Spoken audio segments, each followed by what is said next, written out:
Hello, everybody. Welcome back to the podcast. My guest today is Norman Beech. Norman is an accomplished adventurer, author, speaker, and a dedicated family man. The bulk of our conversation today centers around Norman and his son James's expedition across the Atlantic back in 2010, rowing across the Atlantic back in 2010. However, we discuss a wide array of topics, such as the challenges of planning and executing for a significant adventure such as that, the importance of risk management and safety, the benefits of outdoor pursuits for personal growth, certainly when it comes to young people, and the power of overcoming obstacles. So we delve deep into how these experiences shape character, foster resilience, and create lasting bonds. So please enjoy this conversation with Norman Beech. Oh, okay. Yeah. Sometimes we've got a deadline. It just helps, sort of, as you say, focus the mind, gives you a bit of motivation, and you crack on with it. Then. I imagine you know plenty about deadlines then. Yeah, well, I mean that's the thing, really. Yes, with the different sort of adventures we've had, there's always been a start time. Yeah. To it. So you've got to, wherever you are, in weeks or months away from that, plan towards that as the date where everything's got to go. Mm. But usually I try to have a buffer, so we're all ready to go before that, because there's always something that crops up that can't actually be anticipated at the beginning. So you always have a little bit of a sort of a cushion there. Life gets in the way at times and throws you something up. Yeah. What was the sort of, when you were planning for everything, what was the biggest sort of challenge that you had to overcome in terms of that sort of planning stage? Well, certainly in terms of for the Atlantic Row, I think there's three elements to it. One is, unless you've already got an incredibly healthy bank balance at the start, you've got to sort of factor in you're going to be raising funds for the project. So there's a fundraising dimension. So that's one area of planning, and then you're also preparing to do something which is quite physically and mentally challenging. So you've got all of that training side of things to get ready. And then you've got a boat, and you need to prepare the boat and make sure it complies with the regulations of the event. And, it's appropriately equipped, and you know how to use everything on it. So you've got these three different sort of, circus rings, if you like. That you're trying to operate in each of these areas. So the easiest one actually is the physical training dimension. It's easy. Yeah. May not always be that exciting, but it's easy to sit on a rowing machine and listen to some music and do a training session for an hour or whatever. Yeah, I suppose even though it's probably not massively easy to do that training, the instructions are pretty straightforward. Get better at rowing. Yeah.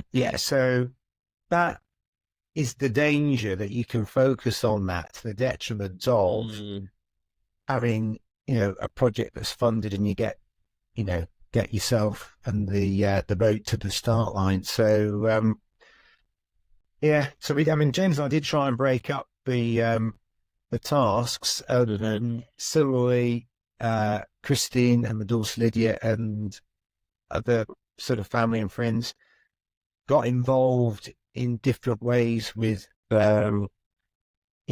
pursuing contacts and taking all ideas and things. So although James and I were the people that were going to be in the boat going across the ocean, but the actual sort of team involved in getting us to the start line was far larger than just the two of us. And I think that's probably quite a good thing there, because no one knows everything. No one has got all the contacts. So the more that you can expand that foundation, if you like, I think you're invested for it, because you suddenly find you've got support that you haven't necessarily thought about, or perhaps wouldn't have Sure. thought without those other people coming on board. Well, it's an interesting element because you mentioned early on in the book. I managed to read some of it this week. Yeah. No, but it on Audible. So I'm actually dyslexic, so I'm really good with Audible. Kindle, I'm just a bit slower. Anyway, Yeah. but I've been reading it this week, and you mentioned self-indulgence as sort of one of the emotions that you had to contend with. Yeah. And I suppose, looking at it now, you look at probably one thing that helped with that was, do you think, like that family element? Because it wasn't, in some elements you could sort of look at it as being sort of individualistic, but then actually it's really quite beautiful in the way that it brought in all the family, and of course your son who did it with you. And you said with Christine and Lydia helping out as well. So do you think that was part of what allowed for that balance by sort of bringing? Yeah, I think so. We were rowing to support a charity called WaterAid as well. So that sort of expands your horizons again a little bit there, away from yourself, to the fact that you're trying to do something which will change other people's lives, really. But, how much did you raise? Well, the money is still going up little by little, because we do a sort of a presentation or a talk. People often will make another amazing. So it gradually creeps. So we're just shy of £45,000. Wow. So originally we'd set a target of £30,000,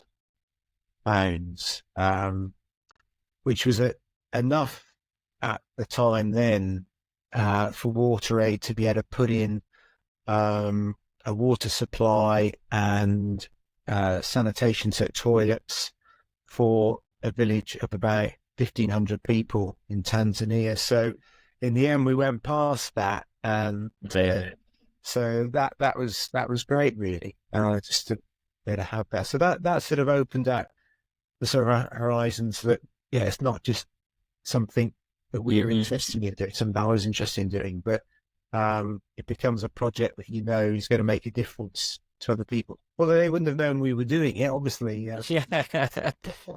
They were the beneficiaries of the work. Sure. We were supporting WaterAid. How did you go about, sorry to interrupt, how did you go about sort of looking, like, where did that target come from? Because obviously that's probably, you've got to get that right, haven't you? Because it's too much. Yeah. Or too little. You kind of, was there a sort of, a formula or something that sort of helped you arrive at that figure? I think in the end, we tried to sort of look at how much would the rowing boat, when it's all fitted out, be worth second hand. So we bought a boat that was just a shell, so it's a fiberglass shell, and then we kitted it out with the rowing positions, the rowing seats, all the safety kit, the batteries, the water maker, the solar panels, the oars, all this kit that had to go on it. Yeah. And we had a look and saw what sort of price people were able to sell that for second hand. Right. And then we sort of put in another sort of, nearly half as much again as a guess. So it was a bit of a guess. Yeah. That as a target. But it's interesting now because people actually do continue to do this event that we took part in. And I think now, just maybe partly because it's better known, but also then we've got better media coverage for it. People have found acquiring sponsors as being perhaps slightly more straightforward. So, right. So they sort of streamline the process for you now. Yeah, and I think because of that greater media coverage, connection that the event's got. The amount that people have raised has gone up as well. But there we go. Yeah, Thanks to you guys trailblazing, that's why. Yeah, I think. Yeah, well, it's always interesting, isn't it, when you look at things like that? Yeah, you're always on the shoulders of giants before you. So yeah, there's the real pioneers, and then there's people that have gradually sort of benefited from that. So yeah, I mean, I suppose everyone that takes part is adding something further to the pool of knowledge. Sure. And yeah.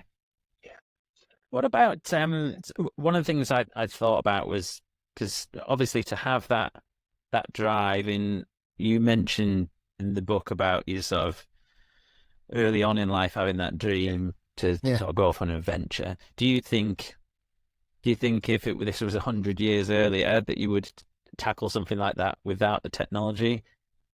Well, that was still in you, or I think you go with probably what you know at the time. So 100 years ago, whenever the forefront of thinking was, people felt that was as safe as could be, and then things move forward.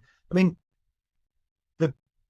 having read the accounts of various sort of explorers and adventurers, I think we were in a privileged place, and this probably helped family and friends as well, that anyone that could switch on a computer and get an internet connection could actually know where we were on the ocean at any time.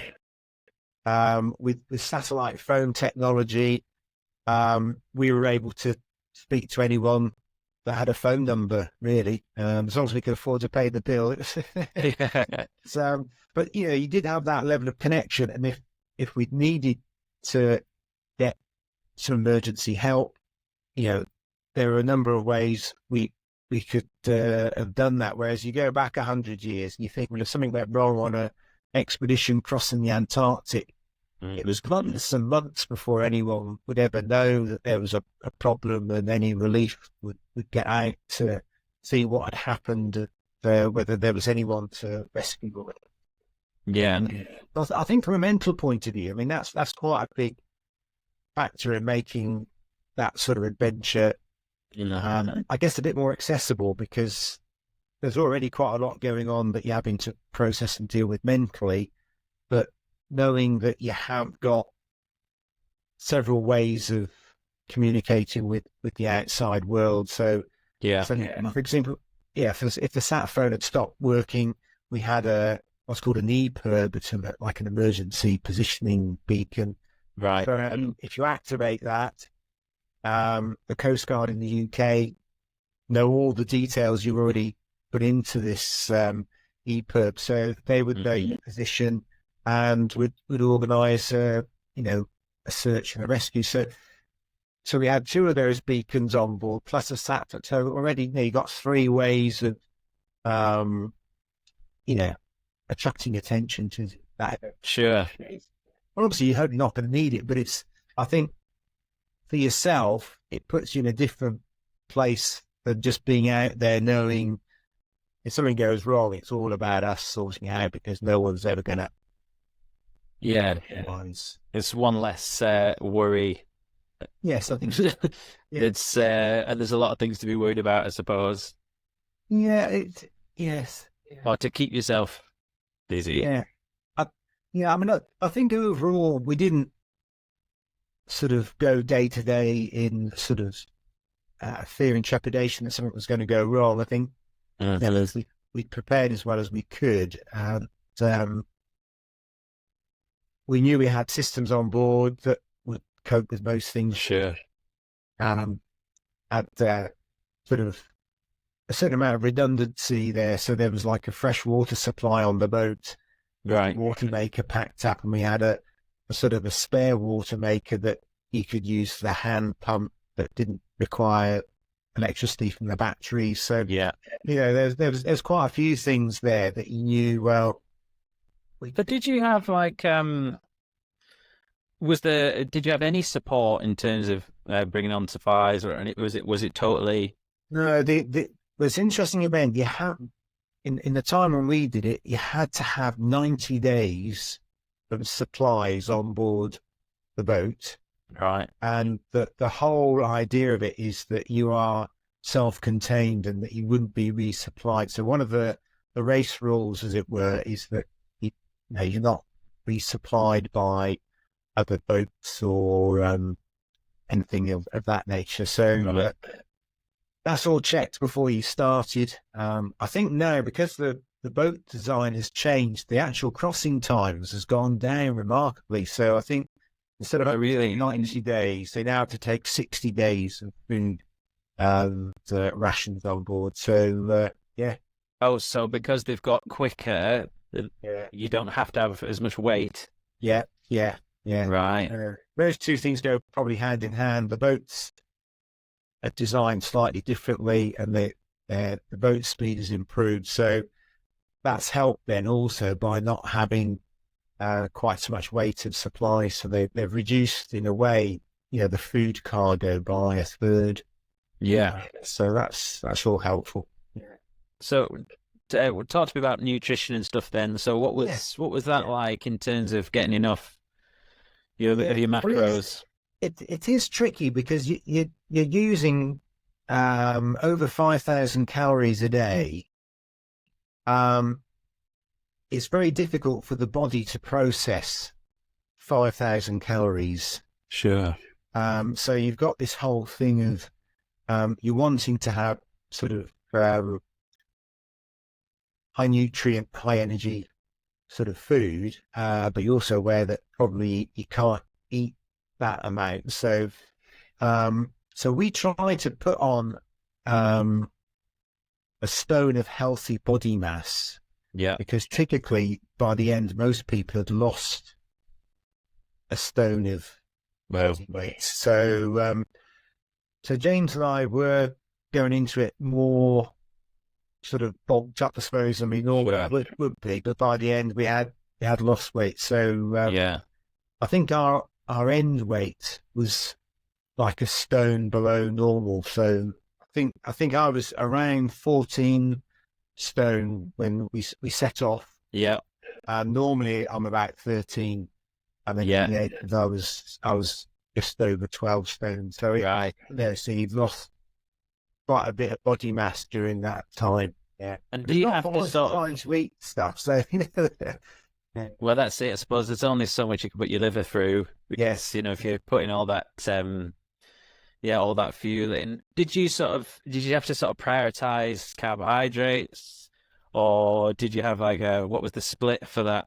Yeah, well, we did use dehydrated rations in the main from a company called Expedition Foods, and they try and sort of include in each of these packets of what you're eating the sort of minerals, nutrients, and a balance of carbohydrate and protein and fat and so on. So we relied on that to some extent, but also I think in our own thinking we had quite a carbohydrate-rich breakfast of sort of like a ready porridge and then some cereal bars, and that tended to be the sort of usual breakfast. But then at lunchtime and in the evening, we then had one of our dehydrated meals and snacks that we took on during the day. So it might have been some biscuits or jelly babies, nuts, just different things really, partly to keep the variety. I think often what people say is whatever you've tried in your training to eat and you've enjoyed, it's good to take some other stuff as well, because sometimes you just get to a point where you want something different, or as much as you try and break up the days. as much as you thought you liked whatever it was that you take with you, that can change. So we did try and have some luxury items in there. So a tin of peaches can taste quite amazing. So we had some tins of cling peaches. So you get these sort of like nice half peaches. And I think maybe it was a combination of the texture of the food and the fact that it's in the sugary syrup, that was just amazing to have that. Christine's mum makes an amazing Christmas cake. And a vacuum pack machine, and we packed up, Christmas cake. And again, I think the fact they're different texture, obviously quite a high energy for us. That was all very, very good to have that in there. So each day on board the boat, we had a bag labelled for that day. So day 1, day 2, and basically we tried to work it out that everything that was in that bag you needed to eat that day. Yes, whether you felt like it or not. Yeah. So that was in there. And there were treats. I mean, particularly for rowing at night time, we had some small bars of chocolate that company sponsored, and they were great at night time. Have a couple of cubes of those every half hour on your shift, and it just sort of gave you a little sort of bit of motivation. I've got half an hour more rowing, and I get a couple of cubes of chocolate and stuff. So that was quite sort of leveraging the dopamine system there. Yes, that's right. Yeah. Making sure they're laid out in front to sort of keep. That must be really important, like you say, with foraging. You do need those motivating sort of factors for the day. We tried to have a sort of a set routine in a way on the boat each day, so we knew which shifts we were rowing. So we rowed in a 2-hour rotation, so you knew when your shift, the row was going to be. But if it wasn't night time, because the cabin got so hot, it was difficult to be in there really to get rest. So we then tried to factor in other jobs that were useful to do. So the water maker had to be run and have a water production system going on. We got a lot of messages sent to us as email that Christine was processing. So we just got the text. We didn't get pictures of somebody's dog out for a walk or a set from their back garden, which would have chewed up a lot of download time on our sat. For sure. All of that was stripped out. We just got the text. But each day, and it was probably about 11 o'clock, I think it was, James did this sort of public broadcasting service. All the messages that had come in. So that was, a real motivating thing. You knew that was going to come up each day, and you think, I wonder who's got back in touch with us today. And then also on board, we ran a blog. So probably the first 5 days we were at sea, that was a bit sketchy because neither of us felt brilliant. We weren't particularly well, I was physically sick at one point, but I felt much better after that. James wasn't sick. We just felt rubbish for quite a number of days. And it does throw you off, really, because you were sort of trying to get used to the regime that you had on board in terms of these shifts and your sleep pattern being a bit disrupted. And then, you were just aware, just the motion of the boat. You were trying to get used to life at sea on that. So the first couple of days, the blog was a bit sketchy because it was difficult really to get that excited about tapping away on the to write anything. But we broke through that, and then we had this plan that each day we would try and put together something that rather than saying, well, we're looking at the sky again, or the sea's still there, or just sort of stuff that very quickly isn't interesting to people. We tried to sort of draw into the blog the events of the day and sort of dress that up in a little bit of a story about something. So we had a few fun things. So we had to go one day describing the accommodation on the boat in the style that the estate agent would like. So we did that. And some schools use that. English lessons to get children to write in particular styles, and so only got an email back from this school teacher saying, we've used your your Really? yeah. Oh, that's fascinating. They're doing that to buy get it styled the that thing. So that was quite fun getting feedback. But we also had stuff where mysteriously we'd done some washing of socks and pants and some shirts on the boat, and we were drying these on the oars that we weren't using, that just run along the side of the boat on some oar rests. And we didn't have a lot of pairs of socks or pads. We lost some of these overboard. So we then wrote a blog about this mysterious gang that was operating on the ocean. They were doing a sort of steal to order. But I think so. That was, I mean, again, that was just all very silly, but it was good fun. And then, It was, to keep the mind creative and well, we also outside the box. think of this mascot to take with us, which was a child's bath toy. So it was only like a couple of inches long, but you could wind it up, and if you dropped it in the water, the arms and the legs would paddle away. They would actually, move itself along. Yeah. So this bath toy was called Joe the Swimmer. And we noticed on packets of Jelly Babies that the Jelly Babies had different names. So one of them was called Bubbles, and that was the yellow Jelly Baby. It was called Bubbles. But we must have commented on this somewhere. And then we got an email from a friend of ours saying, was there any romance on board the boat between Joe the Swimmer and Bubbles the Jelly Baby? So that gave a whole new line of sort of stories that got sort of dreamt up every so often.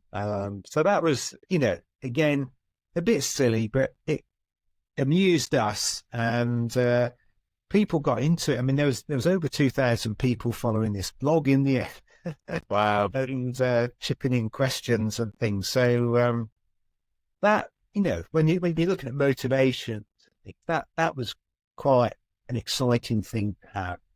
And for the whole voyage, we tried to set ourselves targets. So this was a different motivation. There's no signpost that says, Antigua, so many miles, or, Yeah. it's just up to you. I mean, we did know how far there was still to go, because the sat now on the boat would easily tell you that. Uh-huh. But we tried to break the whole voyage down into 500-mile chunks, which is still a huge bit, but we tried to have a special celebration every 500 miles. Yeah. So one of these turned out to be, we quite liked, what are they called? Jammy Dodgers. Yeah. So every 500 miles, we made sure we had a packet of Jammy Dodgers, and that got broken out as a bit of a celebration. So on one occasion, we got some emails saying from people they were looking forward to us getting to the next 500 miles because they were going to have a Jammy Dodger party. This guy had invited friends into his house, and they had all these packets of Jammy Dodgers. But it's all very English, isn't it? It was. And the great thing with these, it's a completely unsociable hour when we got to that particular marker. Yeah. People had stayed up till whatever it was, 2:00 or something in the morning, and then got in touch with an email to say, we had our party at whatever time it was in the middle of the night. Oh, that's brilliant. Just knowing people are doing that. Yeah. Although you can't physically see them, but you got those messages.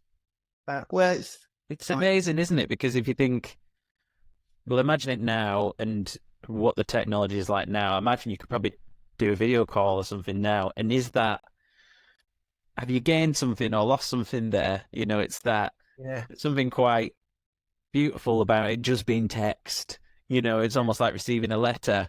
Yes. Yeah. Yeah. And I mean, it's great that we can do this now as well. You'd be able to see each other virtually and stuff, but it's an interesting thought to look back on how it was, and yeah. I mean, possibly for different personalities, it works in different ways. I mean, some people might become upset that they've got like a a video call with their children. Yeah. That might not be so good, or it could be Britain. I suppose it depends how you work. Well, I suppose, yeah, a lot of people might get into these challenges for different reasons to get away from life and stuff like that. You don't strike me as that sort of man, but But yeah, it could, I guess you could sit and get away from it or for a while anyway. yeah. So I think so. What I was going to say though with all of that is, I think in terms of motivations, it operated in a number of different levels, and each one of those was important. So whether it was just a small thing in terms of the daily structure on board, or some of the bigger things of getting messages from people, that was all good. But then we had some fun things. We had some cards that we got from Tesco's that had like little riddles on them. So we took it in turns to be the person that was like the question master at the evening meal, and then you had to pose the other person some sort of riddle, and then they would see if they could come up with an answer. So some of that was a bit silly, but that was good fun. We had the story Treasure Island on board. Yeah. So each day we did a Jackanory. So I tried to read a bit of Treasure Island each day, and have a go at doing different voices for the different characters and stuff. That was quite, again, it was a bit silly, but it just sort of meant it punctuated another bit of the day, and that was, I think for us that was just important, and it worked for the two of us. Yeah. So you seem like a pretty chilled out guy, and seemed like you'd be quite cheery most of the time. But was there sort of any darker moments? Were there any arguments? What's the other side of that? Yeah, that's a good question, really. I mean, one of the things that we did do at the start, we set some parameters for ourselves, because we were aware there were occasions people have got to the end of these sorts of things and they just got off the boat and never talked to each other again. Wow. So so we drew up a couple of sort of ground rules or sort of things that we were aiming to work together on. So one of them was that we would be closer together, father and son, at the end than we were at the start. So one of them focused on relationship. I love that. Then one of them focused on doing the best we could to represent the charity Water Aid and to support them. And the other one was to be safe. We wouldn't do something that compromised the safety of either one of us. So, because it's easy to think, okay, well, I'm going to take a shortcut and I won't bother clicking on the safety line today, or I'll do something else. So there were particular sort of safety protocols that we'd agreed on, and we made sure we stuck with that. Even though sometimes you could think, well, it's quite a nice day today, do I need to be clipped on? But we stuck with that, because if someone falls off and the other person's asleep, well, that's pretty much a sort of a worst case scenario, but one very difficult to recover from. I suppose protocols have to be at the forefront in anything like that. Yeah. And that's what they're there for, isn't it? Yeah. To sort of, stop the mind from slipping or... Yeah. And I think we'd spent some time with a sports psychologist as well, and one of the there's a number of useful things that this lady had talked through with us, but one of them was using a sort of a 1 to 10 scale. So every so often we would say, how are you feeling today? And 1 to 10. So if someone said, well, I'm only feeling 4, what's going on? What's happening? So I think if from that they'd said, I'm just fed up with, the way you do the cooking or the way you do this, whatever, and it's getting to me. There was an outlet before it had got to, be a disastrous moment where arguments break out and everyone stops talking. When James and I probably aren't like that anyway. I think we would have sorted things out before that. But I think as well, we both sort of knew each other well enough that you could sense how the other person's doing and whether they needed some encouragement or just needed a bit of space and not to be hassled about something. But that little sort of how you doing 1 to 10, I think we both found that helpful because we both had to answer that question. It sort of just helped. They're interesting tools for any relationship, really, aren't they? Yeah, well, it helped monitor things so you didn't end up that we both got to one at the same time, and there was no understanding of how we got to that point. Why didn't we do something before to change what's happening? I think that's a useful tool to have. I was speaking to someone today, and we were talking about someone at work and their boyfriend, and basically said that kind of same thing where, why don't you check in once a week? How are you feeling? Is there anything? Yeah.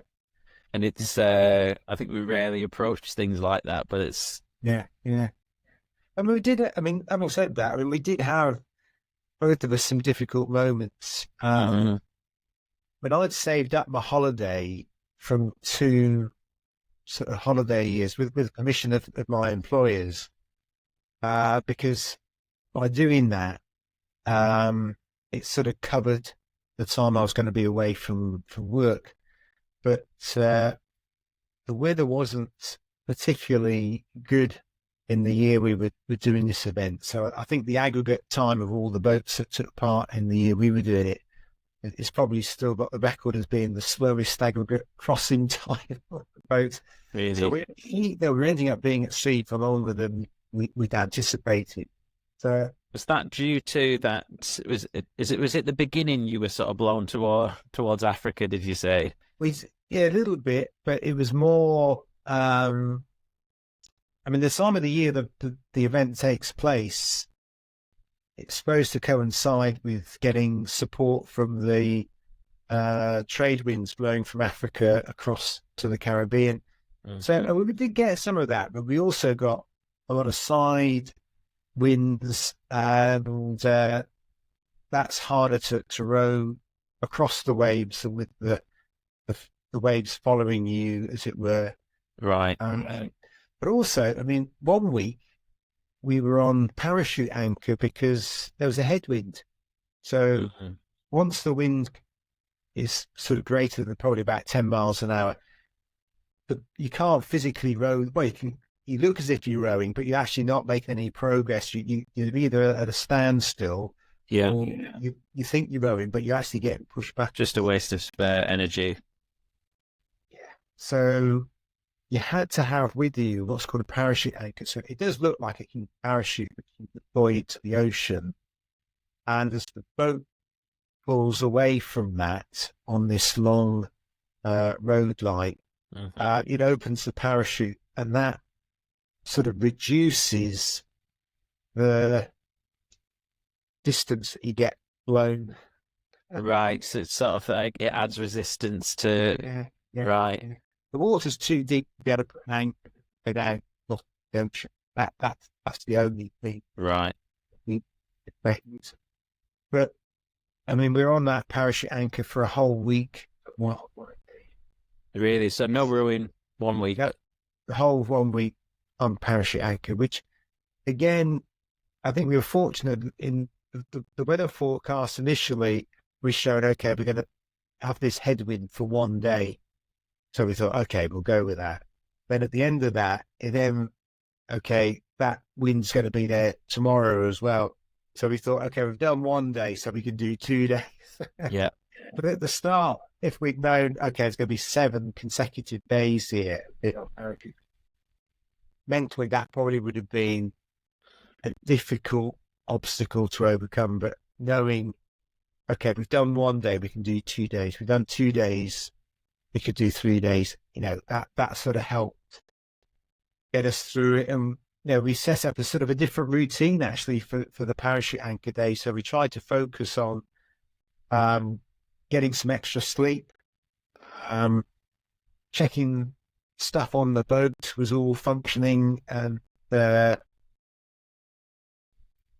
was just, mainly it was extra rest, I suppose. But we tried to eat a bit more as well. Of any of the sort of previous days' rations that hadn't got eaten up, we tried to make sure we'd used up as much of any leftover food as we could.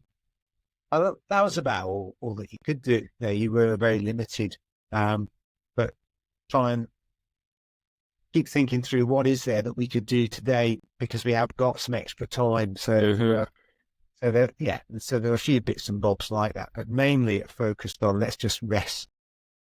And as soon as we can go, we're sort of full on it again. So that was the focus of that. But and then I think for James, this was the sort of in the last quarter of the voyage, we had quite a sort of a tricky sea we were negotiating with, waves hitting the boat from the side, and he got knocked off the rowing seat.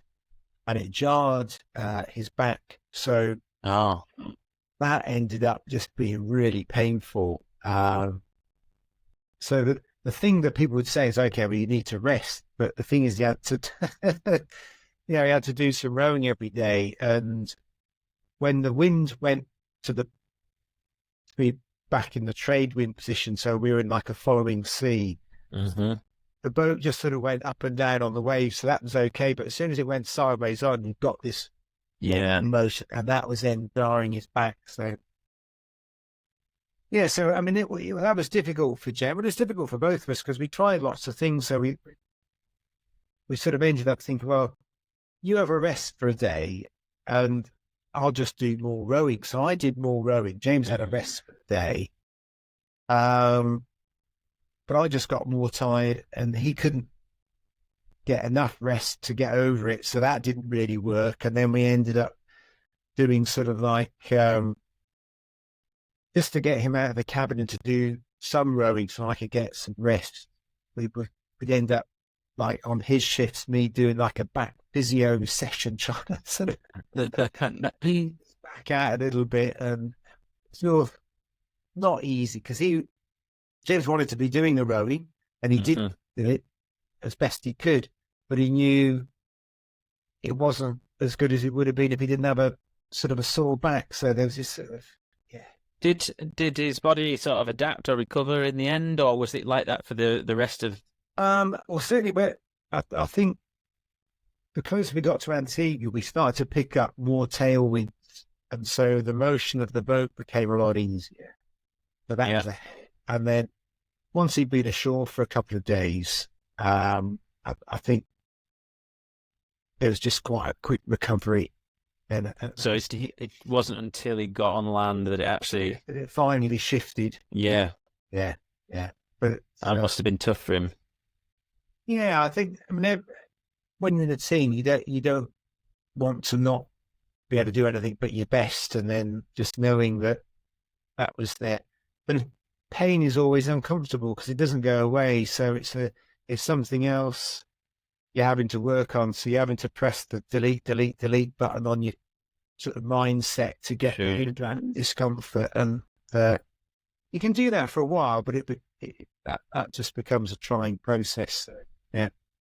But, credit to James. He stuck at it and did the very best that he could in trying circumstances. Really. But the nice thing was, as I said, towards the end, we did get more of a following sea. So the last day, we both rowed the boat together for the whole day, and that was just being able to do that. So we felt like it was a finish on a real high there. Oh, amazing. What when you're out there, I suppose I envisage it being quite sparse. Would that be correct, or do you get nuances and differences with the days, or is it kind of pretty much just horizon? Yeah, well, you can't actually see Brett because the boat sits low in the water. You've only got a couple of mile view to the horizon, so Right. the things are a bit limited there in one sense. But it's easy to see beyond that sort of immediate sort of circle of water that's around you. So cloud formations change quite a bit during the daytime, so that was interesting. Seeing that. We had a couple of times when it rained really, really heavily. So you could see this huge black cloud, and you're thinking, is that going to end up coinciding with it? Yeah.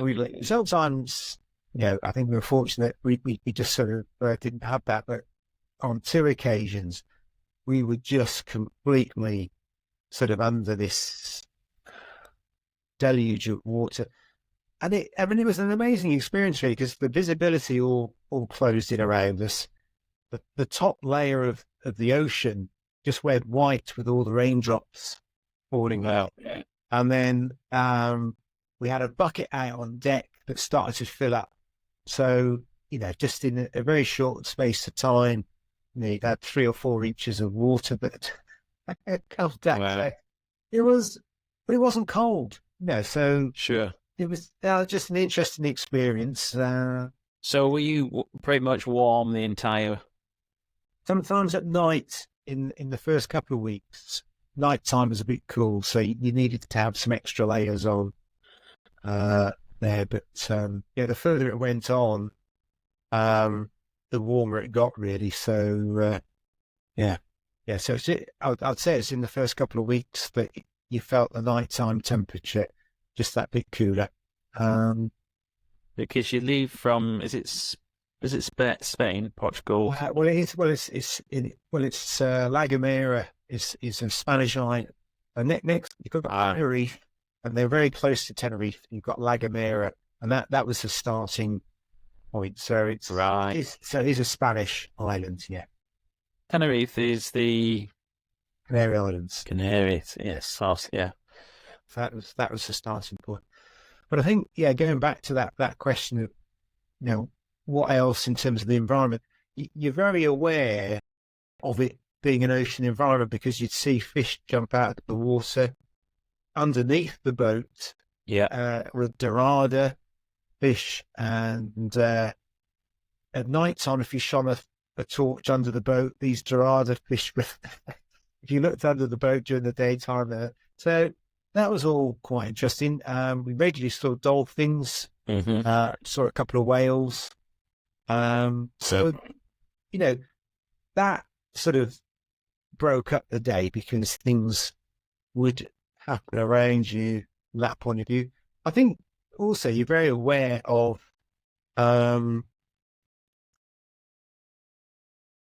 you're part of a much bigger universe than you can imagine when, particularly if you're somewhere where you can't see the stars very well because of light pollution. Absolutely. The stars were quite extraordinary if it wasn't cloudy. So you had this sort of feeling of being in the snow. If you shook a snow dome up and you got all the little bits of snow around you, if there's little bits of snow with the stars, that's how it felt sometimes. Because amazing. This wraparound sort of feel of all the stars around. Wow. So that was good. And also, making it, we're tracking across there. In the morning, we would see the sunrise. In the evening, because we're traveling west, we'd see the sunset. Sure. You've got this sort of pattern of the day, the rhythm of that. So that was all. Yeah. I think maybe just we're that way out, but we did sort of feel, we are in an amazing place. We are in an amazing world. That connection with creation there. That was good. And some of it was quite funny that, there's sometimes you'd see a little fish has jumped out of the water and there's a bigger fish following it. And these birds, as we got closer to Antigua would be flying around, and they would swoop down and pick off this little fish that's jumped out of the water. So you'd always be thinking, I wonder what the big fish thought, because suddenly this little fish has vanished. And that was all amazing. Those are frigate birds. I mean, they are quite big birds, but they can't land in the water. They haven't got oiled feathers, so they swoop down, and then in sort of an ungainly fashion, but quite a precise fashion. Wow. To pick out a little fish and disappear off with it. So they must come pretty far off the coast, do they? Yeah, about 500 miles. Wow. Yeah. So they can cruise a long way. So things like that were all good. Trying to think there were other stuff that you'd noticed that certainly at night time, if it was cloudy, it was like being down a coal mine. I mean, everything is just really severely dark around you, and so being enveloped in the night is quite an experience there. Sure. But also you'd have days where there's no cloud. You've got, a bright moon shining across the ocean, and as you're dipping your oars into the water, you get this phosphorescence in the ocean. That's a whole different environment there of just appreciating that. So, wow. Yeah, but that was quite the spectacle. Yeah, and often I think James and I both say, if there was a way that you could be sort of transported out into the ocean for a couple of days, and the weather was going to be nice, and you knew you're going to see some of those things, you'd buy that ticket every time. I think that the prospect of organising a whole project to do the whole thing again probably. That ticket price is quite high, isn't it? Yeah, I don't think that would work for us now, because James and his wife, their own family, and I think at the point we did it sort of worked well for both of us, and as far as it could do for the rest of the family. But probably that'd be a difficult one to revisit that. Yeah, imagine what was James would have been. What was he, about 18 at the time? He was 18 like at the start, and he had his 19th birthday at sea. Yeah, so he is still one of the youngest people to amazing cross an ocean. Yeah, it's quite a story, and I think must have been really nice to do that sort of at the end of his, becoming an adult and yes, doing these challenges and stuff. It's it's really nice. So what about in terms of writing the book? Yes. Did you do some of that aboard, or? Yeah, we hadn't really planned to write a book. I have to say, a number of people that have been following the blogs that we'd written said or suggested to us that we could use the material that we put into the blogs as a sort of a foundation for writing the story of what we did. And so I think because I already had that material there, and I thought what we've written about there is a little bit quirky. It's a bit different from other people's, maybe slightly more serious iterations of what they were doing and how they got on. I thought that maybe that would work, but I think probably about a third of the book is how we get to the start line, actually. Yeah. The first third of it is trying to explain. We didn't just arrive in Lagomera and off we went. There was a whole sort of back catalogue of events and stories that led up to that. So some of those were from my childhood of growing up, and the primary school teacher I had at the time put a map of the world on the classroom wall, and we followed Francis Chichester's voyage when he sailed around the world.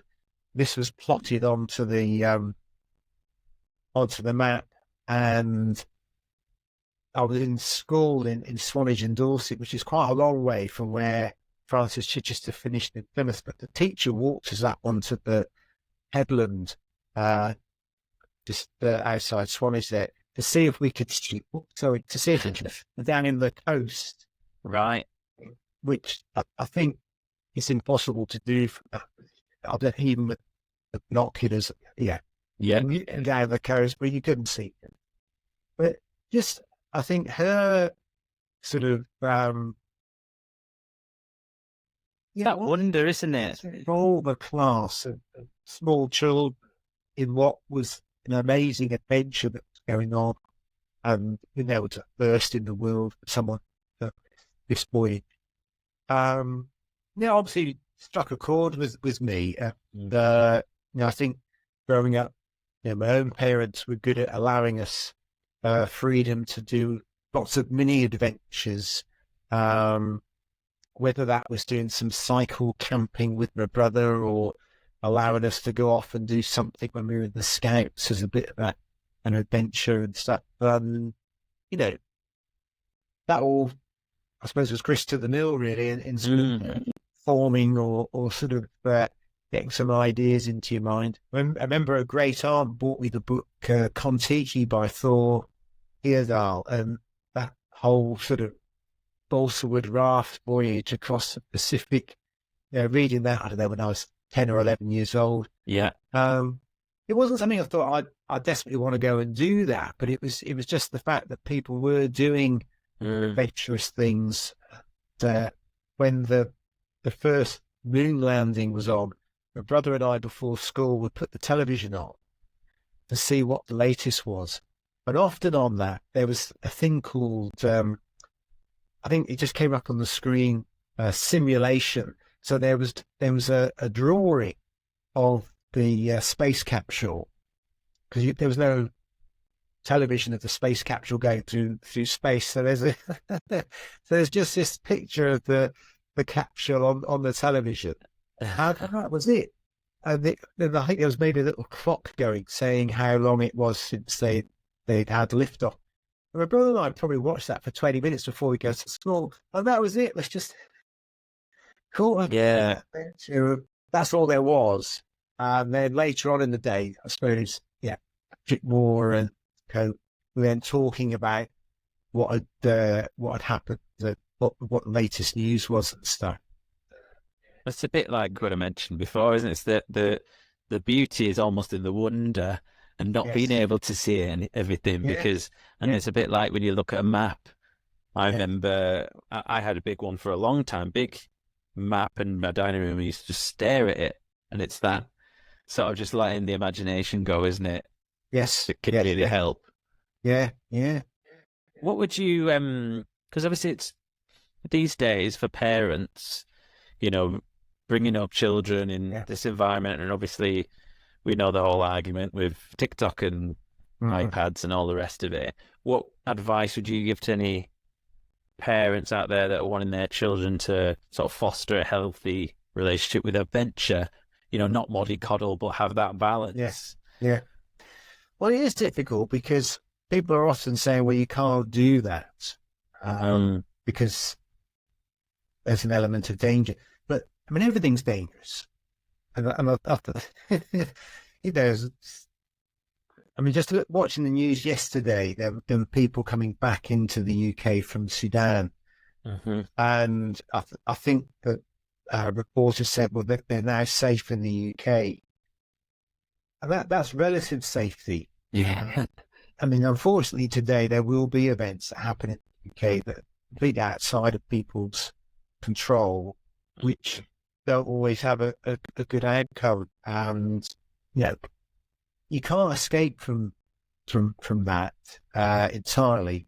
I think there's some common sense things that everyone ought to be aware of, because it's easy to put yourself in harm's way when, if you'd actually thought about it a bit more, you could have approached things differently, and you would have had a different outcome. So, just simple things. If you're going to go in a boat, wear a buoyancy aid or a life jacket. Don't think you won't fall overboard, because you might do. So there's some things there that are just very easy to deal with. And it makes the worst case scenario I've just fallen out of the rowing boats or whatever else, a very different place to be, because you just got a bit of safety equipment with you, or you've gone for a walk. Does anyone know where you've gone? If that's So there's lots of very simple things that you can do. You can't eliminate all risks. I think probably my sort of take on things is you have a proportionate view on things. So you put in place what you can to eliminate the major risks.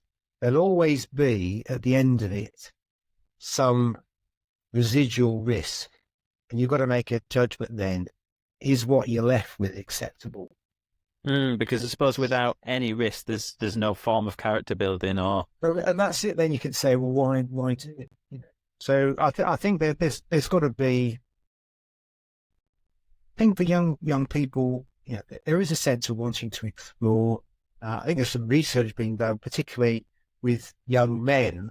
But if there isn't a sort of an opportunity for them to have adventure or to try and work out what they're able to do, in extreme cases, they end up being the people that might try and run across the railway line, or ride on the back of the train when it leaves the station. And there are things out there that people do that are sort of like inherently very, very risky. And I think some of the rationale there is it's a male thing that you want to try and sort of see what you can do and what's possible. But in the absence of it being done in a sort of a reasoned and thought out way, people invent sort of perhaps not very other ways of acting out that sort of it does happen. Testosterone. And yeah. I mean, there's an extreme end of it, and not everybody does that, but at an extreme ends of it, that sort of thing does happen. So I think it is good to go and do simple things. And certainly in my life, I mean, some of those simple things would have been, I guess, we persuaded my mum and dad to let us camp in the garden. Yeah. So I would have been, I don't know, 8 years old, and just sleeping outside in this little tent in the garden. It was just like an amazing adventure. That was absolutely brilliant. And my dad had a very small Calagas one-burner stove. When we were a bit older, my brother and I were allowed to go, and we camped on a farm. It was a few miles away, with the farmer's permission. So we cycled there, and my dad took some stuff for us to so that we couldn't fit on the bike, in terms of like the tent and the sleeping bag and the food supplies and stuff. And my brother and I cycled there, and then my dad turned up and we put this tent up. But it's just like the big adventure of, it wouldn't have been amazing food. We probably had a tin of baked beans and some corned beef, but it was just the adventure. We opened a tin of whatever it was, and put it in a pan, and it got heated up, and we ate it. And, all incredibly simple, really, but just... Yeah, baked beans and camping stoves. Yeah. It's a very sort of British experience, isn't it? It's something I remember as well, and that simplicity and is really great. But I think as well, it's good to have imagination. My mother bought a lilo. This is back in the 60s, so she could lie in comfort on the beach. My brother and my sister and myself ended up frequently commandeering that, and because it floated, that was our boat on this little bit of sea-side water. And there were all sorts of adventures there, that people being the captain, and I was frequently the engine room, so I wasn't really on the lilo, because give us the legs. About being on the back, having to kick them, so I was bolshing it. Because if we all got on it, I think it just tipped over, or it couldn't support us. But it was just like, a whole imagination going on there. Yeah, certainly growing up, I remember there was a program called The the Underwater Adventures of Jacques Cousteau, I think it was called. Right. It was all about, his adventures of scuba diving and things like that. And a friend of mine at primary school, we both had, or managed to persuade our parents to let us buy a diving mask and a snorkel and some flippers.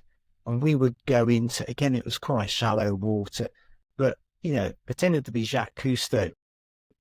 And, it died down and you pick up a shell, but you could have just got from the beach if you walk back onto the sand, but we got it from the bottom of the sea, this little shell. But things like that, this all had little bits in there, I suppose, that it was fun to do, and it was a bit of an adventure. So that all those sort of like mini adventure experiences, I think, build up something in your character or what interests you to do. Certainly for me, that sort of mushroomed out from there. I mean, I guess for other people, it might not be the same thing at all, but I think sometimes it's called rites of passage. So if you're going to say, what rites of passage for children, I think being able to have some adventure and to be able to use their imagination and I think that's got to be important stuff. And being able to go out and just see the stars at night time, go out and see, can we see a shooting star and see how, sometimes you do, sometimes you don't, but it's just. Well, it's the sort of thing you see. It's a bit of a cliche, but usually, if you're in a situation where, a kid's into playing on games or whatever, but they actually get them away from the device and go out camping or do something like that, it always works. It's like the whole Outward Bound and YMCA and all that. And I think it's so important. I think we're certainly losing some of that because you might know more about this than me, but I don't know. The Scouts and the Cubs isn't probably, I don't think, as popular as it would have been. I think if you want to be on the Scouts, there's a waiting list. I think Scouting. Well, that's good. Do you know the Scouts? There was a waiting list when I was at school. Yeah. So I think those things are good, and certainly Duke of Edinburgh Award scheme. I think the number of people that are wanting to engage with that is again mushrooming and growing. So there are adventures out there, and and it's okay. And I think as well, sometimes there's a bit of a misconception that everything, is unpleasant, so you're going to get soaking wet or you're going to get whatever. So I think with a bit of thought, it doesn't have to be quite like that. So a friend of mine once said that any fool can be cold and miserable in a tent. So it's easy to think of being in a tent and it's all going wrong. But I think if you go through and you think, well, what do we need to take with us? And there's been a bit of a thought process, and hopefully, the right steps have been taken, so the experience is enjoyable. But also, you can set yourself if this starts happening, it's time to finish, and we'll not carry on. So you decide what ends up being we're going back. No, we're not going to do it. So, Excellent. And what about one of the thoughts I had was around that conversation that you must have had with your employer to get the time off. Were there any sort of tactics other than sort of charm, or what sort of tips could if someone's looking at planning something like this for themselves? Yeah. Well, I think you're always trying to get a win-win situation, aren't you? You're always trying to say, well, this is something I would like to do, but the benefits for the organisation that you work with would be this and this and this. So and it depends whether they understand what the event is. So you might have to go through an exploration of, this is the event I'm taking part in, and it's well attested to, it's well thought of. It attracts this amount of publicity and interest, and you could explain it in those terms, and it would be perhaps a good vehicle for them to be part of. in the way that they supported you to participate in it. So certainly that is something my employers at the University of Birmingham were excellent with. So they embraced what was going on, and I think it was one of those things. A lot of people got into what we were doing, and supported the fundraising, the media side of it. The university set up the website for us. So again, there were benefits there that our employer, or my employer, provided for us.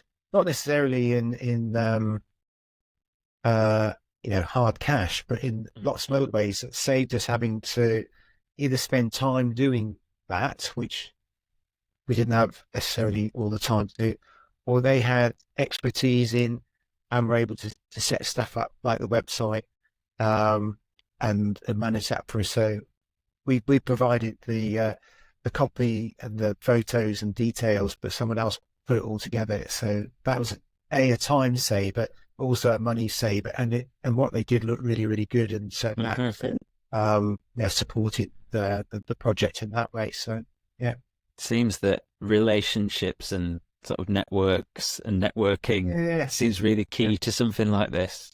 It is an interesting one. Well, I think just as we were talking at the very beginning, I was saying, well, it's very difficult to know everything yourself. So as soon as you move away from I know everything, you tend to do a lot better because you're then saying other people will have a view or more expertise or knowledge in this than I've got. So you're then tapping into a much bigger resource rather than just relying on your own ability. So I certainly think that goes a long way with it, but it can be pressure release as well, because you then tapped in to things, and sometimes it just leads to unexpected circumstances come along. So where I worked in the Lake District,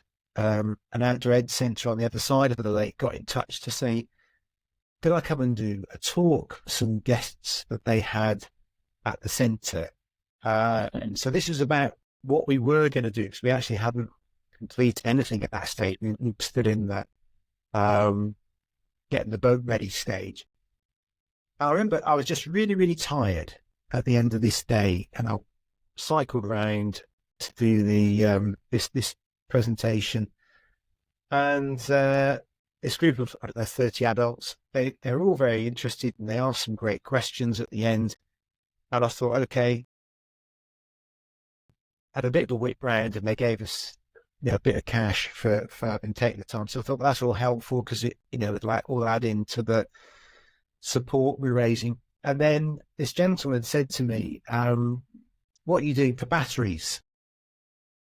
So I was thinking, well, we haven't, but and I may even have started saying something like, well, the torches that we've got are going to, need AAA batteries, and we'll take some spares. I may have started off saying that. And he said, no batteries to power the electrics on the boat.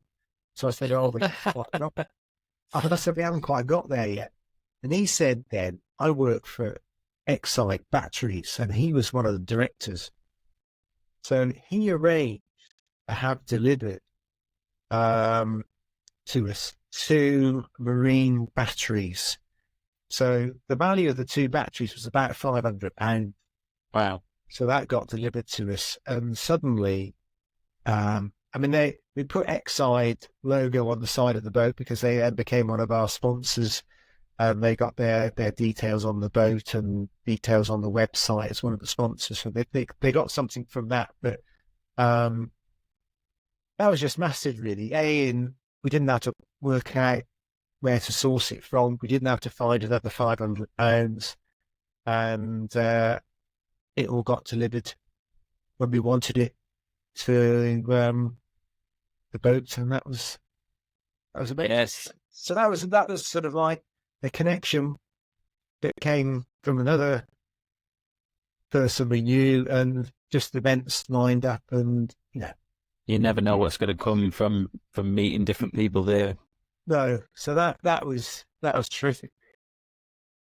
And there are other things similarly of that sort of nature which sort of cropped up. Remember, there was a guy that worked as a dentist that we knew. He came and brought like a DIY emergency dental kit round to us with some instructions of what to do if your filling fell out. And Oh, right. because on a very practical level, that was important. That was an extra item in the first aid kit. I love it. Yeah. We could have all done with that during lockdown, maybe. We could have. Yes. Yeah. We don't really want to be doing emergency dental stuff, but it is. Yeah. No. Is there anything so if you did it again now, is there sort of one sort of over and think, oh, I'd have done that differently, or Really? I think possibly we would have tried to get the boat to the seaside and rowed on some rougher water. That probably would have been a good thing. So okay. The training that we did in the boat all happened on Coniston water, and Yeah. we did that partly because Convenience. convenience, because that's where we were based. Partly from a sense of we didn't need a rescue boat to be around us. We could just row up and down, and we did 2 big training sessions. I mean, sometimes we just went out for a couple of hours, but we did 2 big things. One was a 24-hour continuous row, and we tried to do everything on the boat like it would be on the sea. So one of us rowed for 2 hours, one of us slept for 2 hours. We only took food on the boat that we were going to be using on the ocean. We only took equipment on the boat that we would be using on the ocean. Yeah. And later on, before we went out, we did 48 hours rowing up and down Coniston water with that same routine. So that was really, really valuable. But what it didn't give us was the sort of wave patterns that you get on the ocean. And I think that would probably have been a helpful thing.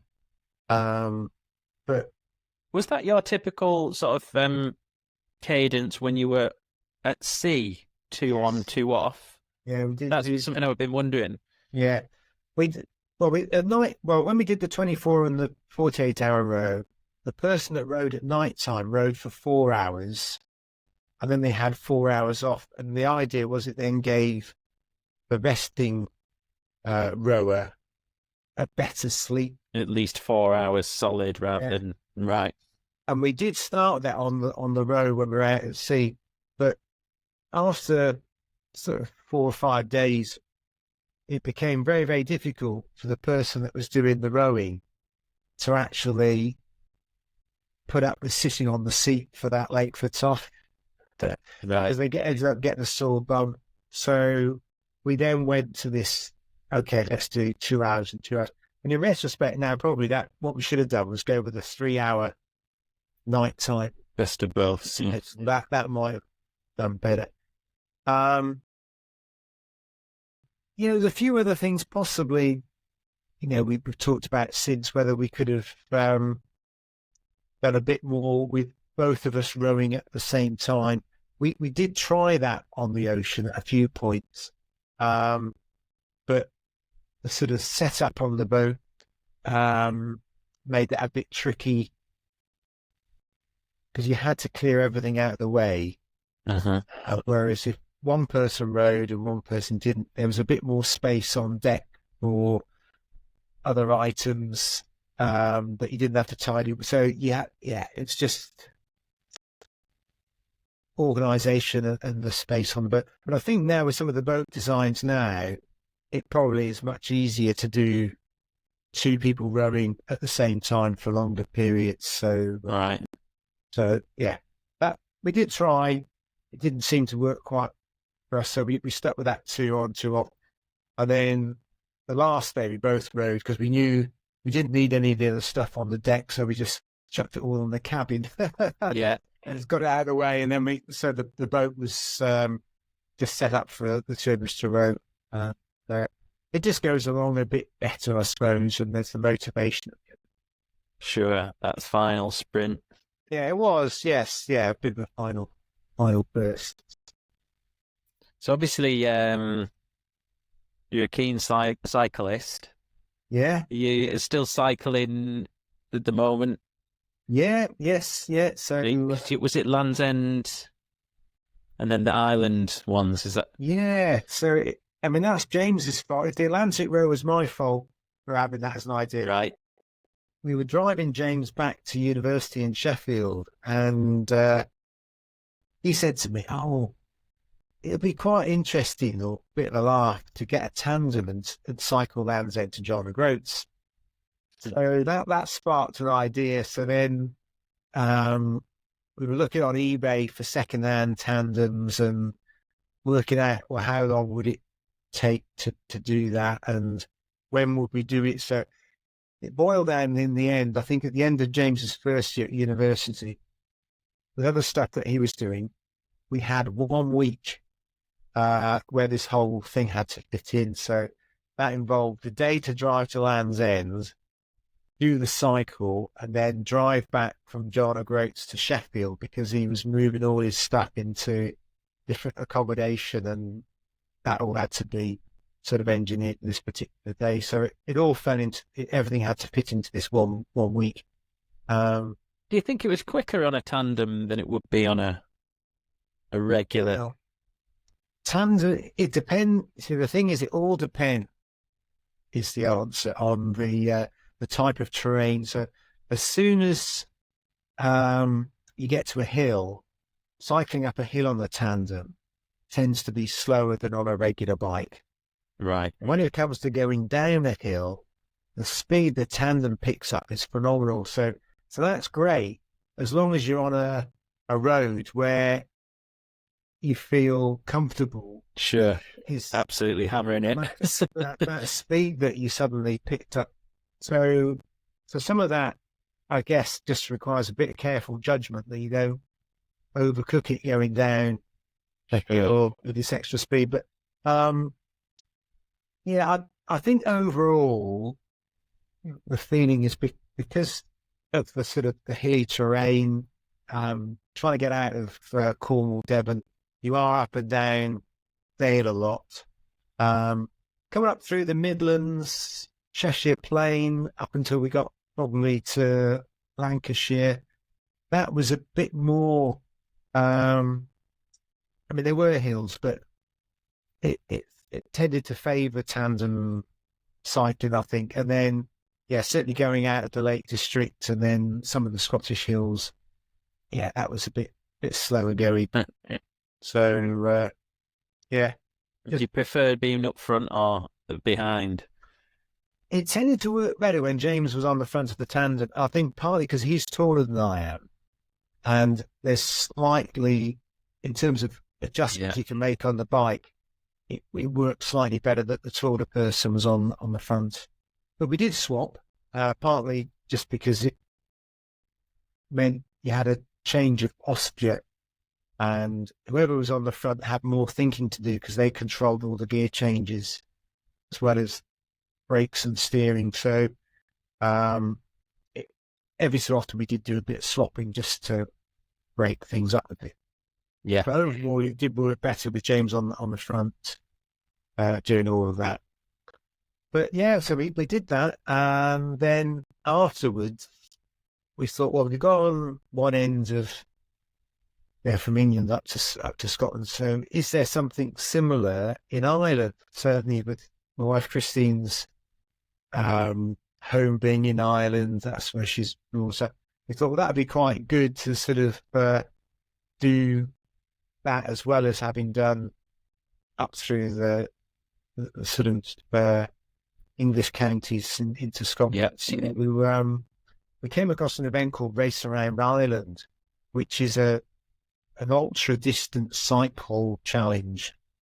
It's one lap of Ireland, so it's 1,350 miles of cycling. which in itself, although it's quite a long way, isn't the main sort of thing that's focusing your attention. There's 22,000 meters of climbing. So Right. a day, that's a lot of height gain. And okay, you do go downhill, but the roads that you're on aren't necessarily. It's not just a straight line down a hill. They're quite technical. Some of the road surface is a bit broken. Yeah. And some of it's what they call Irish motorway. So it's like a single track with the central reservation. It's just like green grass. Oh, really? Of the single track. So you've got quite a narrow bit of tarmac that you're trying to cycle on in places. So, and that wasn't extensive, but we did come across that in a few places. That, and it was all sight unseen. We'd never cycled round this route. So everything that you came across, that's the first time you've ever been on that road surface. So you got no idea where the potholes are.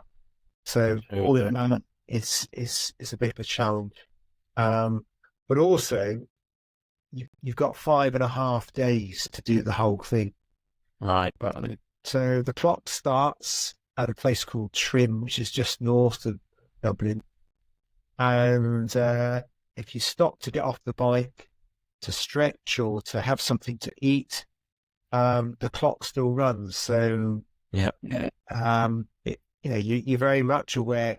If we stopped because we don't know where we are, we've got a bit lost, time just carries on ticking, and you've got less time to complete it. So anyway, we tried that in the first instance as a tandem pair. So we were the first people to take part in this event on a tandem bike. But sadly, in the run up to it, James got an infection and he's been treated with antibiotics. And it wasn't a good sort of entry into it, really. Sure. I'm feeling a bit poorly in any description. So, having said that, we sort of keeping up with the schedule that we needed to be on. But gradually, things started to slip. So we got to the halfway point at Limerick, or just after the halfway point was Limerick, and half of the time had gone. So in a way, you think, well, that's okay. We should be able to do the rest of it. But physically, we knew we were in a different shape at the halfway point than we were at the beginning. So James was struggling to eat stuff and to keep it in him. So it just became like, when you're weighing up, is it sensible? Is this risky? You just thought, it's just not worth just to make that call. Yeah. Risking someone's health. So we, very reluctantly bowed out. It was quite a difficult thing, actually, to stop. I'm sure. But you went back, did you? We did, yeah. I think the thing that was difficult about it was that the row we'd succeeded. We'd done the Land's End John O'Groats, and we put a huge amount of preparation into this tandem bike ride. But just events didn't quite be able to call it back. I think one of the other things, the night before the start, a hen party arrived in the hotel we were staying in, and we got virtually zero sleep. And that just, again, not a good way to start, is it? That was So you've used up some of your resources already there, just managing with not getting a proper night's sleep now. But anyway, we did return, so we went back a few years later, and we entered a different class of events. So I went to cycle the solo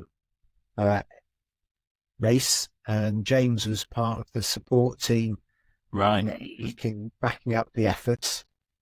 So we had another go at it, but I went into that feeling really confident because we had the experience of the same support crew pretty much going over. So they knew more about the event. We'd done some tweaking in our own sort of preparations, and we went into it all feeling like we're going to, sort of make our way around. Certainly not win the event, but get around the course in the allotted. Sure. The start of it couldn't have been more than sort of 3 hours into the event. I hit a pothole and came off the bike.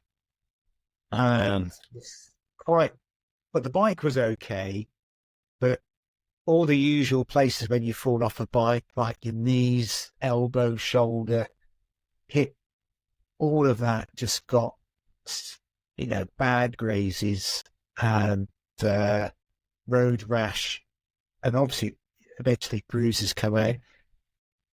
And I badly skinned my knuckles as well. So Right. there's a lot of trying to stop the bleeding. And That sounds pretty brutal. And what do you do? I mean, you've only just started. So all the support team, all the preparation everyone's done, it all feels like this can't be, this can't be going to finish this. But anyway, once I sort of got patched up a bit, we did restart.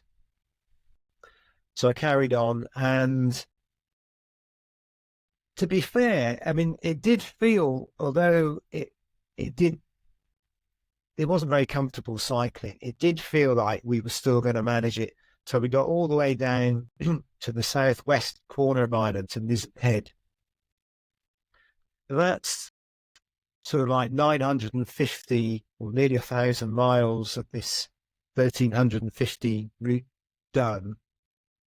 And we sort of had like a day and a half to finish it in the allotted 132 hours. So there was enough time to finish, but I'd ended up getting a horrible sort of saddle sore, like pressure sore on the bottom. And I couldn't put up with sitting on the bike anymore. So I'd had a day and a half of taking painkillers, trying to sort of eliminate this pain. But yeah, that was just, again, a complete sort of, you can't believe we got this close and we're not going to finish it now, sort of, to it all. But certainly for me, it's all right. I mean, I felt I was letting the team down because they backed me up. None of us had had any sleep hardly for days on end. Everyone is exhausted. Just felt we're so close to the finish here, but I just couldn't do it. So the legs had it in them, but I just couldn't sit on the bike. So that was it. So we had to sort of call time on that. Another couple of years went by, and James and I decided, let's enter a different category. So we went back and we entered what's called the pairs category. So this, I mean, it is a bit easier doing it because one person's on the bike, the other person gets driven by the support team further up the course. And then as the incoming rider reaches the outgoing rider and you overlap, the incoming rider stops, the outgoing rider carries on. And whoever had been riding puts their bike in the support vehicle, gets driven ahead, and then you wait for the cyclist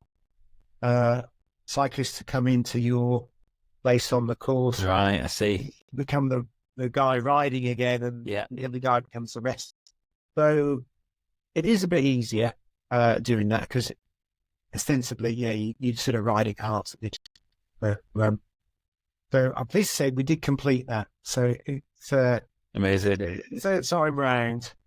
And a lot of different thoughts really with it, Jason. I mean, one thought at one point was, does it really matter? Do we have to ever go back and do it again? So part of the thinking was, we don't really have to do this. It's it isn't a defining thing that we've got to do it. I don't know if you've ever seen the film, well, you probably have seen the film Cool Runnings, where I haven't actually.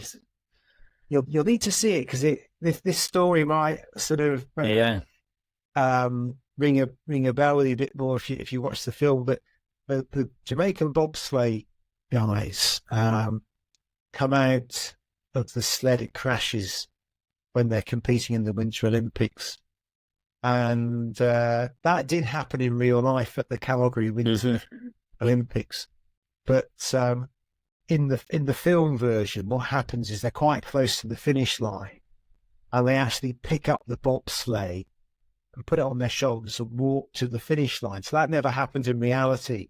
Right. It's the guy that was the sort of the team leader for the Jamaican bobsled thing. He just said to his teammates, "I've got to finish the race." That's his word on it. So they'd done all this preparation, and although it wasn't finishing quite in the way they'd imagined, they needed to get to the finish line. So that's what they do. And I think for James and I, there was a bit of that, really. There's a bit of feeling that Sure. we like to complete something that Got to close that sort of, close the chat, close the book on it, really. a little bit of that. I mean, that was all unnecessary, and I guess we didn't necessarily, we didn't have to, but it was part of us felt that would be that a good end to do that. I think that if it's clearly in your nature to sort of be doing challenges and finishing challenges, so I fully expect that that would have been the approach that you'd take to give it another go. Give it another go. But having done some talks about the bike ride, I mean, I haven't talked to people about it's okay to try and do the very best that you can and walk away from it and say, we did what we set out to, we participated, we've done the very best that we could do with the resources that we had. And in each of those instances, we were raising money for charity, and that was all a good thing. So there's lots of positives to come out of it, but it was just, I guess, for James and I, as the riders, there was a sense of it hadn't quite done what we'd hoped to do in terms of completing that event. And certainly, I mean, Race Round Ireland is a very difficult event, and I think we went into it feeling a little bit like, when you change school and suddenly you're the new boy in the big boys' playground. There's some very eminent cyclists that do these ultra distance events, taking part, and we did feel a little bit like, we're the little fish in the big fish. Yeah, an interesting dynamic when you compare that to the row. Yeah. Which probably, in some ways, because you were sort of in your own sort of element and things, psychologically it must have been a very sort of different challenge. And they all very different events in one sense, because with the Atlantic row, we'd stayed out on the water another 5 days.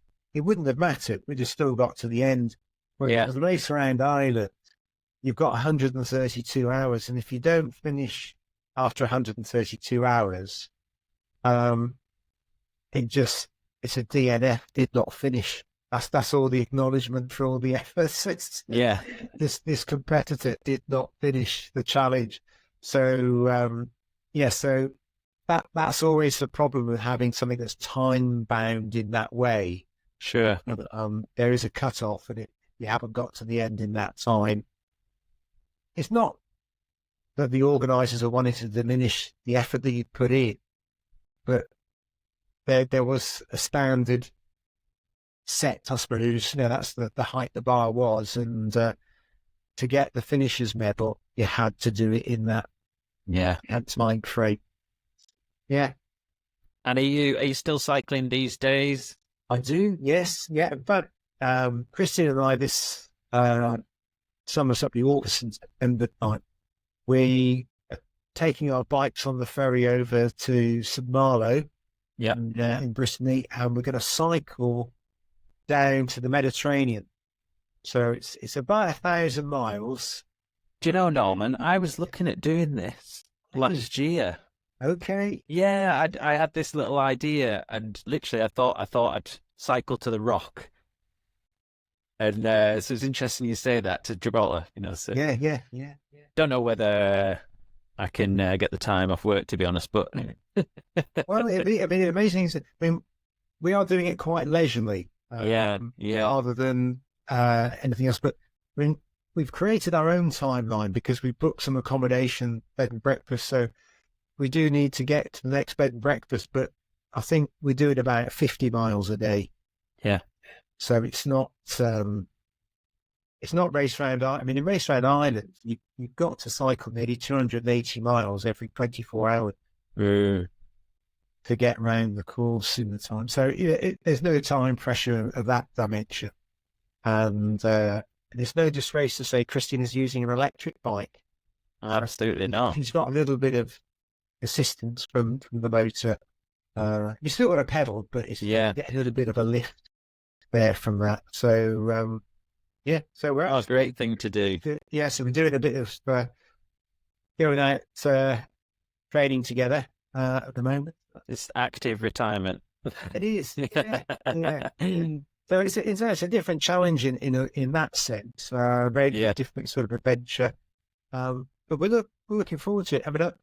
I think the thing that we're not quite sure about is what sort of temperatures we're going to get in Europe. Because last summer it was 40 plus degrees in France. So you're thinking, well, that'll be a bit, sapping if we get that sort of temperature. I think if it ends up being like that, we'll just have to get up very early in the morning. Yeah. And just try and, get the mileage done. But quite a bit of the cycle route that we're on follows canal networks in France. So maybe there's scope for some sort of shade under the trees. Places. I don't think that'll be the case all the way, but maybe for some of it. Yeah. We'll see. Oh, excellent.